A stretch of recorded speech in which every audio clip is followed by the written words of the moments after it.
നമസ്കാരം. Sree Narayana Guru open university first semester MA political science ക്ലാസ്സുകളിലേക്ക് എല്ലാ പ്രിയ വിദ്യാർത്ഥികൾക്കും സ്വാഗതം. നമ്മൾ ഇന്ന് പബ്ലിക് അഡ്മിനിസ്ട്രേഷൻ എന്ന പേപ്പറിലെ ഫസ്റ്റ് ബ്ലോക്കിലെ 3rd യൂണിറ്റ് ആണ് ഡിസ്കസ് ചെയ്യുന്നത്. 3rd unit recent trends in public administration. പൊതുഭരണത്തിലെ പുതിയ ട്രെൻഡുകളെ കുറിച്ച്, പ്രവണതകളെ കുറിച്ചാണ് ഈ ഒരു യൂണിറ്റിൽ നമ്മൾ ഡിസ്കസ് ചെയ്യുന്നത്. So in the previous unit നമ്മൾ എന്താണ് പബ്ലിക് അഡ്മിനിസ്ട്രേഷൻ എന്നും അതിന്റെ സിഗ്നിഫിക്കൻസും സ്കോപ്പും ഇങ്ങനെയുള്ള കാര്യങ്ങളാണല്ലോ ഡിസ്കസ് ചെയ്തിരുന്നത്. അപ്പോൾ ഈ ഒരു യൂണിറ്റിൽ നമ്മൾ ഇതിൽ വരുന്ന മാറ്റങ്ങൾ, ഈ പബ്ലിക് അഡ്മിനിസ്ട്രേഷൻ നൂതനമായി വരുന്നതിനെ കുറിച്ചാണ് നമ്മൾ നോക്കുന്നത്. തീർച്ചയായിട്ടും ഇതിൽ ഒന്നാമത്തെ ഫാക്ടർ എന്ന് പറയുന്നത് ഈ ഗവേണൻസ് തന്നെയാണ്. പൊതുഭരണം ഗവൺമെന്റ് പോളിസികളുടെ നടപ്പിൽ വരുത്തലാണെങ്കിൽ ഈ നടപ്പിൽ വരുത്തലിൽ ഡിജിറ്റൽ സാങ്കേതിക വിദ്യകൾ എങ്ങനെയൊക്കെയാണ് പ്രയോജനപ്പെടുന്നത്, അതാണ് ഈ ഗവേണൻസ് എന്ന് പറയുന്നത്. സോ കാലാനുസൃതമായിട്ട് മാറിക്കൊണ്ടിരിക്കുന്ന ഒരു മേഖല തന്നെയാണ് പബ്ലിക് അഡ്മിനിസ്ട്രേഷൻ എന്ന് പറയുന്നത്. കാലത്തിനൊത്ത പല പരിഷ്കാരങ്ങളും അതിൽ വന്നു കഴിഞ്ഞിരിക്കുന്നു. ഇപ്പൊ സർക്കാർ നയങ്ങൾ എല്ലാം തന്നെ ഡിജിറ്റൽ സാങ്കേതിക വിദ്യ ഉപയോഗപ്പെടുത്തിക്കൊണ്ട് കൂടുതൽ ഇന്നോവേറ്റീവ് ആക്കുന്നു, നൂതനമാക്കുന്നുണ്ട്.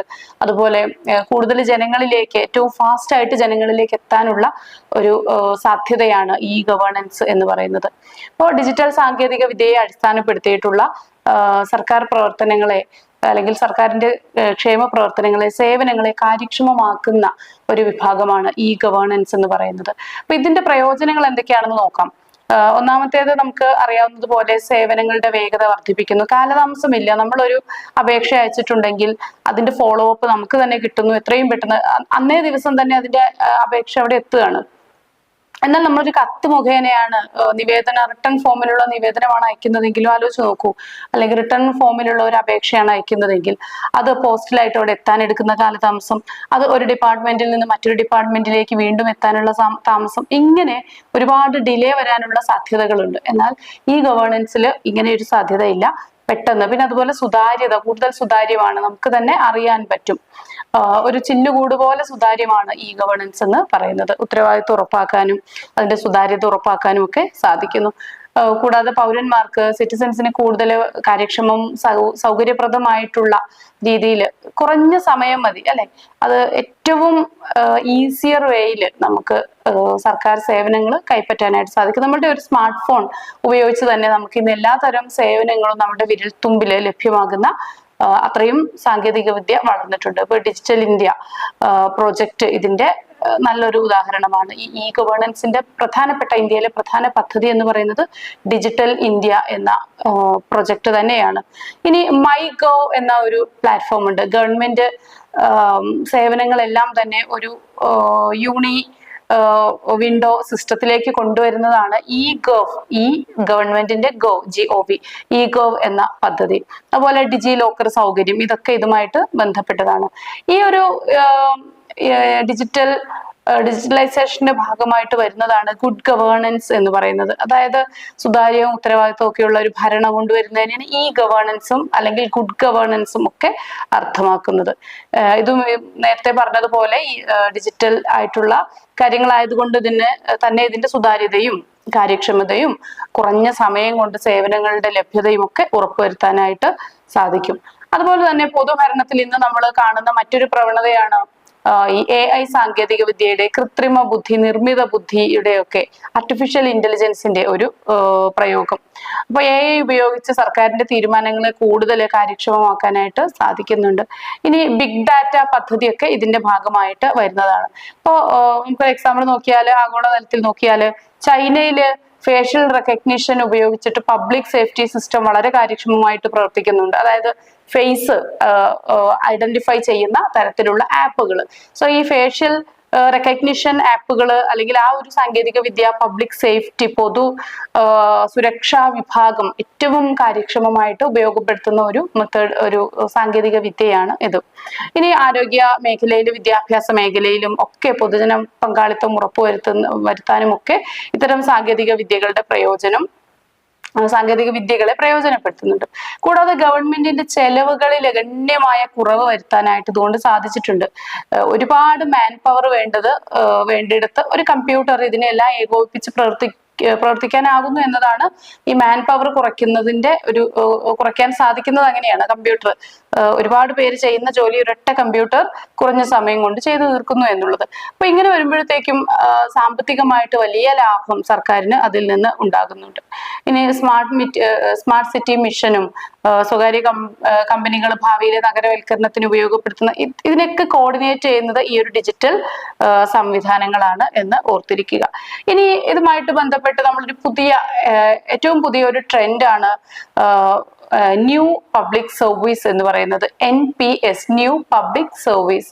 അപ്പോൾ എന്താണെന്ന് നോക്കാം. ജനങ്ങളുടെ ഉദ്ദേശങ്ങളും ഒക്കെ പ്രധാനമാണ് ഇത്തരം ഭരണ നിർവഹണ കാര്യത്തില്.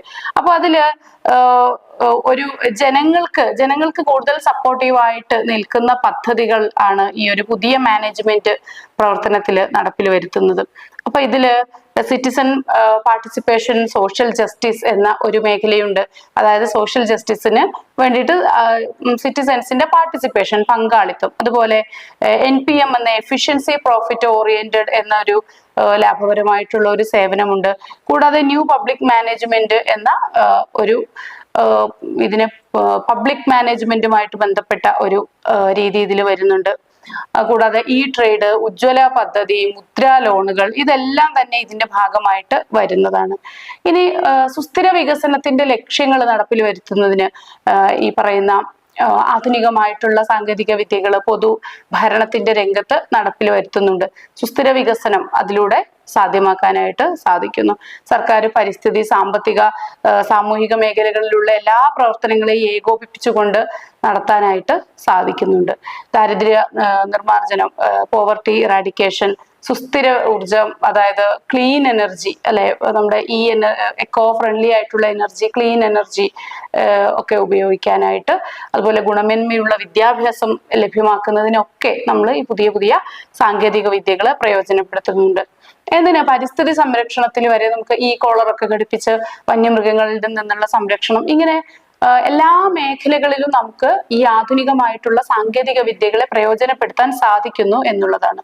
സർക്കാർ ഡാറ്റകൾ ശേഖരിക്കുന്നതും ഇപ്പൊ ആധാർ സിസ്റ്റം അല്ലെ, ആധാർ വളരെ കാര്യക്ഷമമായിട്ട് ഈ പറയുന്ന ആധുനിക സാങ്കേതിക വിദ്യ ഉപയോഗപ്പെടുത്തി നടപ്പിൽ വരുത്തുന്ന ഒരു സിസ്റ്റമാണ് ആധാർ. ബയോമെട്രിക് രേഖകളെല്ലാം തന്നെ വളരെ കുറഞ്ഞ ചെലവില് ഏറ്റവും കാര്യക്ഷമമായിട്ട് സൂക്ഷിക്കാനും അതനുസരിച്ചിട്ട് പദ്ധതികൾ എൻഫോഴ്സ് ചെയ്യാനും ഒക്കെ സാധിക്കുന്നുണ്ട് എന്നുള്ളതാണ്. അപ്പോൾ ഇത്രയാണ് നമുക്ക് ഈ ഒരു ഭാഗത്ത് ഡിസ്കസ് ചെയ്യാനുള്ളത്.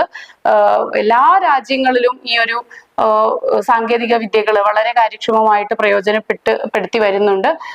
എല്ലാ രാജ്യങ്ങളിലും ഇന്ത്യയും സമ്പൂർണമായിട്ടുള്ള ഡിജിറ്റലൈസേഷൻ നടത്തിയ ഒരു രാജ്യമാണ്. അപ്പൊ നമുക്ക് ഇനി ഇതിന്റെ അവസാനമായിട്ട് ഇതിന്റെ ചില പോരായ്മകൾ കൂടി സ്വാഭാവികമായിട്ടും നമ്മൾ ഡിസ്കസ് ചെയ്യേണ്ടതായിട്ടുണ്ട്. അപ്പൊ നമുക്ക് ആ പോരായ്മകൾ കൂടി ഡിസ്കസ് ചെയ്തതിനു ശേഷം ഈ ക്ലാസ് വൈൻഡപ്പ് ചെയ്യാം. ഒന്നാമത്തേത്, സർക്കാരിന്റെ ചുമതല കുറയുന്നുണ്ട്. ഒരു സാമൂഹ്യവൽക്കരണം മൂലം ഗവൺമെന്റ് അതിന്റെ പ്രധാന മേഖലയിൽ നിന്ന് പിൻവാങ്ങുന്നുണ്ട് എന്നൊരു ആക്ഷേപം പൊതുവെ ഉയർന്നു വരുന്നുണ്ട്. ഇത് ഒരു കേവലമായിട്ടുള്ള ഒരു ആക്ഷേപമാണ്. എന്നാൽ ഈ ഒരു മേഖല അതിന്റെ കാര്യക്ഷമതയുടെ ഒരു പ്ലാറ്റ്ഫോം മാറുന്നു എന്നുള്ളതാണ്. കാര്യക്ഷമത യഥാർത്ഥത്തിൽ കുറയുന്നൊന്നുമില്ല, മറ്റൊരു മേഖലയിലാണ് ഇതിന്റെ കാര്യക്ഷമത നടപ്പിൽ വരുത്തുന്നത് എന്ന് മാത്രം. പക്ഷെ എങ്കിലും നമുക്ക് ഡിസ്കസ് ചെയ്യേണ്ട ഒരു പോയിന്റ് തന്നെയാണ് സർക്കാരിന്റെ ചുമതലകൾ കുറയുന്നു എന്നുള്ളത്.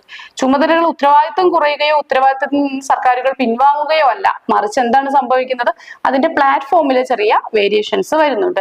ഇനി സമൂഹത്തിലെ ദരിദ്ര വിഭാഗങ്ങൾക്കുള്ള സേവനമൊക്കെ ഇങ്ങനെയാണ് നടപ്പിൽ വരുത്തുന്നത്. അപ്പോൾ ഈ സാങ്കേതിക വിദ്യ അറിയാത്ത വളരെ പാവപ്പെട്ട ആളുകൾക്ക് പലപ്പോഴും ഇത് ചിലപ്പോഴെങ്കിലും അപ്രാപ്യമായിട്ടൊക്കെ വരുന്ന സാധ്യതകളുണ്ട്. കൂടാതെ ഇത്തരം പദ്ധതികൾ, ഈ ഒരു ഡിജിറ്റലൈസേഷനുമായി ബന്ധപ്പെട്ട ഇതൊരു പ്രധാനപ്പെട്ട നെഗറ്റീവ് തന്നെയാണ്. ഈ ഡിജിറ്റലൈസേഷനുമായി ബന്ധപ്പെട്ട കരാറുകളൊക്കെ ഏറ്റെടുക്കുന്നത് വൻകിട കോർപ്പറേറ്റ് കമ്പനികളാണ്. അപ്പോൾ അവരുടെ ഭീമമായ ലാഭം എടുത്തതിന് ശേഷമാണ് ഈ പദ്ധതികളിലേക്ക് അവരുടെ സർക്കാരിന്റെ ഫണ്ട് വരുന്നത്. അത് യഥാർത്ഥത്തിലുള്ള ഒരു പ്രശ്നം തന്നെയാണ്. മറ്റൊരു പ്രധാനപ്പെട്ട പ്രശ്നം, ഇത് ഉപയോഗിക്കാൻ അത്ര വശമില്ലാത്ത സാധാരണക്കാരായ ആളുകൾക്ക് പലപ്പോഴും സാങ്കേതിക വിദ്യകൾ അപ്രാപ്യമാണ് എന്നുള്ളത്. ഇനി സുതാര്യത കുറയുന്നു എന്നൊരു ആക്ഷേപമുണ്ട്. എന്നാൽ അതില് നമ്മൾ നേരത്തെ പറഞ്ഞു, സുതാര്യത പലപ്പോഴും കൂടുതലാണ് വരുന്നത്. എന്നാലും സ്വകാര്യവൽക്കരണത്തെ നിയന്ത്രിക്കാനൊക്കെയുള്ള കാര്യങ്ങളിലൊക്കെയുള്ള സുതാര്യത കുറഞ്ഞു വരുന്നുണ്ട്. അപ്പോൾ ഇത്രയാണ് നമുക്ക് ഈ ഒരു യൂണിറ്റിൽ ഡിസ്കസ് ചെയ്യാനുള്ളത്. ഇത് വളരെ പ്രധാനപ്പെട്ട ഒരു യൂണിറ്റ് ആണ്. ഇവിടെ നമ്മൾ സാങ്കേതിക വിദ്യയിൽ ഒക്കെയുള്ള മാറ്റം അത് എങ്ങനെയാണ് പബ്ലിക് അഡ്മിനിസ്ട്രേഷനിൽ ഗുണകരമായിട്ട് ഭവിച്ചിട്ടുള്ളതെന്നാണ് ഡിസ്കസ് ചെയ്തത്. താങ്ക്